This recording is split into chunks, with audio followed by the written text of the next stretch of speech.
This is for all signs.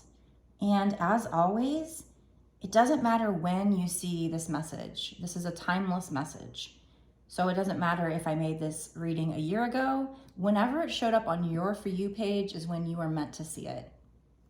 Also keep in mind this is for the general collective, so it may or may not resonate with you. I strongly believe that Spirit does put these messages on your page, especially when you're vibrating high and you're likely to see it and know that it's a sign for you. I do believe they put it on your page as a message. But because it's a general reading, you still need to use your intuition to know if it's for you. So if you feel it in your gut, yes, she's totally talking to me, this is for me, then it most likely is. If it leaves you confused, maybe it's not for you. You don't have to make it fit.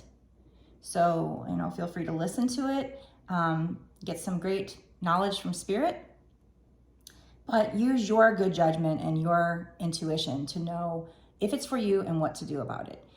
If by chance you want a personal reading, by all means, you can get one on my website. And because there's a lot of impersonators out there that use my pictures and even my videos and my name to try and scam people, I will tell you that the only way you can get a personal reading from me is on my website, and that's on www.bossasswitch1111.com. That's 4 ones.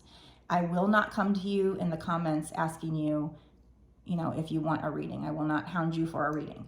I do have spots available. I would love to give you one.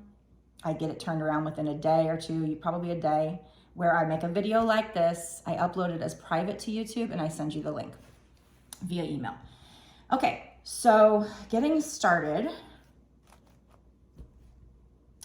I'm gonna ask Spirit, what is the overall energy for this reading? What is this reading about?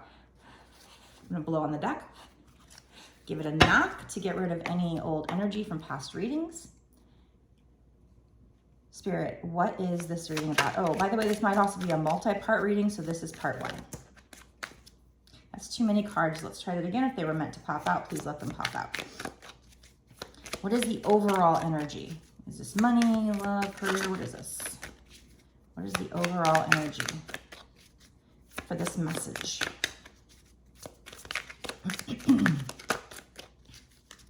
If you're not already following me, please do and hit the notification bell. That helps me to help other people. And likes and comments are also very helpful. I love feedback. Okay, so we have 7 of Pentacles. So this is about somebody who's planted the work, planted the seeds and is waiting for kind of that last crop to pop up. What they don't see is it's just underneath the surface. So with this particular deck, the imagery is a little bit different, where it's like she's doing alchemy, she's making magic. So I feel like this is with a spell or a manifestation of yours, where you've done the manifestation and she's almost kind of like either bored or like sad about it or something, because she thinks, it's not coming in. But again, she doesn't see what's just underneath the surface. So some kind of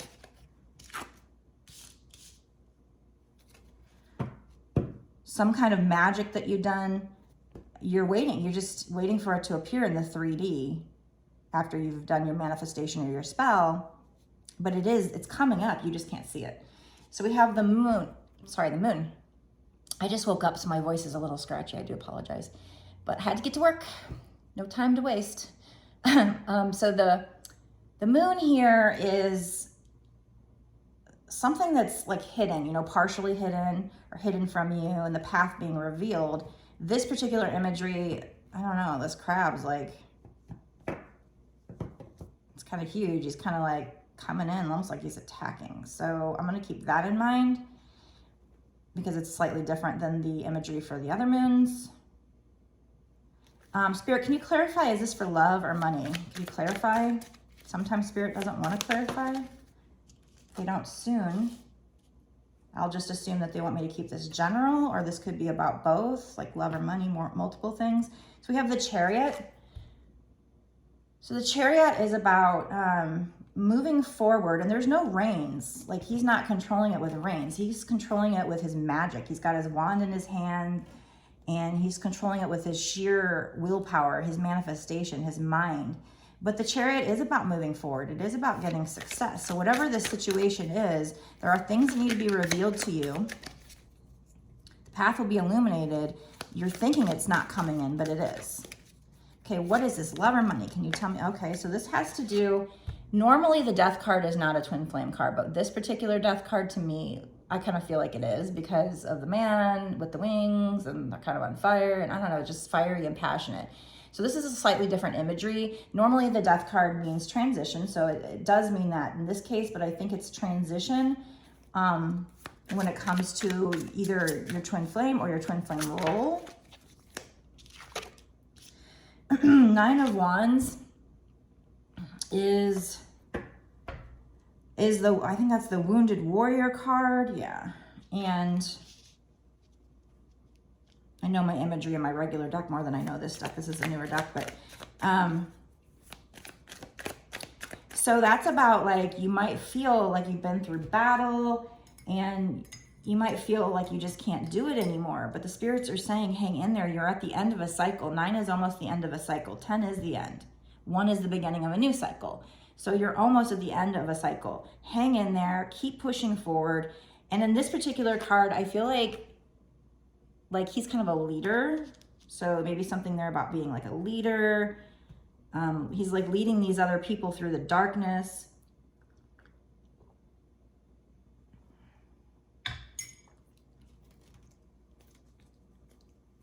Different deck. All right, spirits.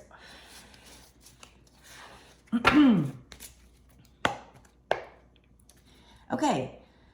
Can you tell me more about the situation? Is it love or money? Can we get a little more clarification? Just maybe one more. Oops, that's too many. Can we try that again? If those were meant to fall out, let them fall out. Love or money, please. This is just a clarifier. King of Cups. Okay, so I mean, I definitely feel like this is leaning towards love with your twin flame. And King of Cups is about emotional stability.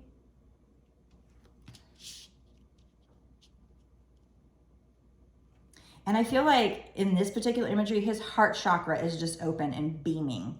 So I feel like you and your twin flames' heart chakras are opening. You know, doing that shadow work. We have Justice. So whatever, and that's also the number 11. So Justice is about karma. Karma, the scales are being balanced. The energy between the two of you is being balanced currently. Again, it is 11. 11 is a twin flame number. It is a manifestation number. So your manifestations regarding your twin flame are coming true. It's just beneath the surface or something you don't see that's going to be illuminated. You are moving forward in this situation, even though it might not feel like it. There is going to be transition with your twin flame. You're the Wounded Warrior, but just keep going. Don't give up. I mean, you want to come to a surrender phase. You want to get to the point where you're like, I love this person, but I'm good on my own. I will trust the divine's plan. The universe wants you to trust it. And that's why we have the Fool here. And this particular imagery with the Fool is all about taking a trust fall with the universe. If you look at the imagery, she's leaning back and the universe, there's like this spiritual like energy behind her that's basically like, we're going to catch you. We've got you. So just take a leap of faith. That's what that is all about. They want you to trust. So they want you to kind of say, you know what, I love this person so much, but I understand that this, you know, and get to that point where you truly understand that this journey was about you, loving yourself, healing your wounds, and getting to the place where you love them. And if they do their work and you guys are meant to be, then great, if it's meant to be. But really it's about trusting the universe. Like, it's like a test. You know, can you trust the universe? Getting to that point, and not just saying it out loud, but getting to the point where you really feel it and believe it, where you're like, you know what? I'm good with whatever the divine gives me because I know they have my best interest at heart. This is about you learning to trust the universe. I mean, she's got that crystal in her hand and it's like her power. So, you know, trusting the universe's power and what they have in store for you. Okay, so I'm going to stop the reading here, this part of the reading, and I'm going to make a part 2. And that part's going to be a free part. If you want to go watch that, I'm going to put the link in the description box below. So I'll see you in part 2.